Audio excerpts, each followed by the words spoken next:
chào mọi người, hôm nay mình sẽ giới thiệu đến cho mọi người cách làm bánh bông lan dừa lá dứa với những sợi dừa tươi ở trên bề mặt rất là mềm, thơm và ngon vô cùng. Và đặc biệt hơn hết là theo kiểu cupcake, rất là dễ dàng và tiện lợi cho việc chia sẻ những chiếc bánh nhỏ bé này với người thân và gia đình. Và bây giờ hãy cùng vào bếp với mình để làm món bánh này nhé. Đầu tiên là mình có 4 lòng đỏ trứng gà ở nhiệt độ phòng. Sau đó mình sẽ cho vào 40g đường và quậy đều cho tan hết đường. Sau đó mình sẽ cho vào đây là 50g sữa dừa hoặc là sữa tươi thường, nhớ là làm nóng trong lò vi sóng khoảng 30 giây. Và sau đó là 40g dầu ăn, dầu gì cũng được nhưng không xài dầu ô liu. Sau đó mình sẽ quậy đều. Và bây giờ mình sẽ cho bột vào. Ở đây mình xài là 60g bột mì, 20g bột bắp và 1/4 muỗng cà phê bột nở baking powder. Nhớ là rây vào một cái rây để cho nó khỏi bị lợn cợn. Sau đó mình sẽ quậy đều.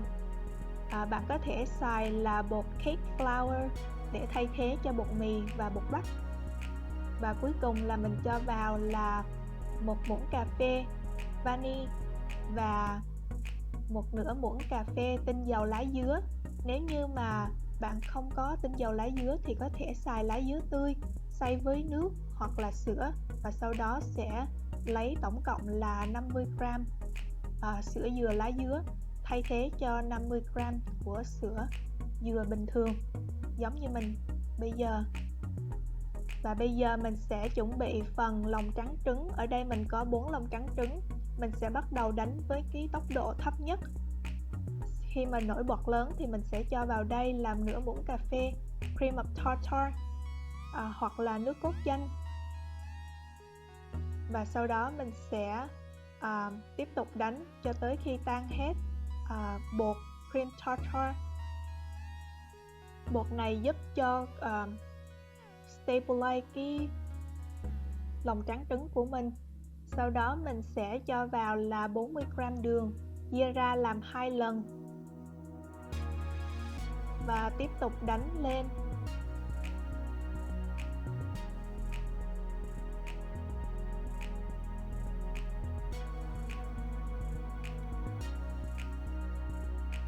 Việc đánh lòng trắng trứng rất là quan trọng cho bánh bông lan của mình. Nhớ là không nên đánh trứng bông quá nhanh, thì khi mà nướng bánh rất là dễ bị nứt mặt. Sau khi mà trứng đã bong thì mình sẽ bắt đầu giảm tốc độ xuống ở phút cuối cùng đến khi mà gần đứng, nhớ là gần đứng thôi nha.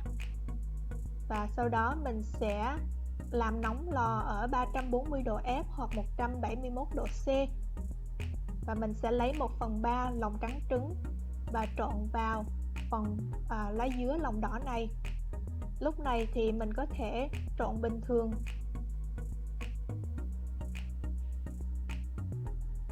Và sau đó mình sẽ đổ hết phần lòng đỏ và lá dứa này và ngược lại tô lòng trắng trứng. Và mình sẽ dùng phới dẹt để fold nó lên theo kiểu là folding từ dưới lên trên. Và nhớ xoay tròn cái tô giống như thế này thì folding nó sẽ rất là đều. Và như vậy là xong rồi. Bây giờ mình sẽ cho bánh vào những cái ly cup giống như thế này, cup giấy giống như thế này. Nếu như mà mình không có những cái cup giấy giống như thế này thì mình có thể xài cái khuôn muffin và mình sẽ dùng những cái giấy cupcake liner để mình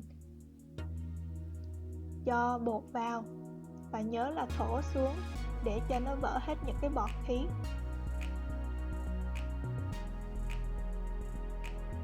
Và sau đó mình sẽ dùng một cái que tăm và mình sẽ chạy vòng quanh ở trên mặt như thế này để cho nó vỡ hết những cái bọt khí, thì khi nướng bánh xong bánh sẽ không bị nứt mặt.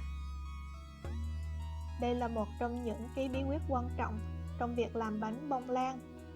Thường hay là bánh cupcake mình đều làm giống như thế này. Và cuối cùng là mình sẽ cho vào là những cái sợi dừa tươi ở trên bề mặt của những cái cupcake. Bạn có thể xài cái dừa bào. Dừa này là mình mua ở trong lon, người ta đã làm thành sợi sẵn rồi. Còn ở Việt Nam có dừa tươi thì mình nên xài cái dừa tươi, cái cơm dừa tươi đó thì nó sẽ ngon hơn nhiều. Và mình sẽ tiếp tục cho đến khi mà hết. Bây giờ mình sẽ nướng bánh ở 340 độ F hoặc là 171 độ C trong vòng 40 cho tới 50 phút. Những bạn nào mà có lò nhỏ hơn thì nên hạ bớt nhiệt độ xuống. Và canh chừng thời gian nướng bánh sẽ thấp hơn, tùy thuộc vào cái ly nướng bánh lớn hay là nướng bánh nhỏ. Và bây giờ mình sẽ xếp vào khuôn và cho đi nướng. Và cái khay giống như thế này. Ta-da, vậy là bánh của mình đã ra lò sau khi 50 phút. Wow, nhìn có hấp dẫn không nào? Bánh rất là ngon, rất là thơm luôn.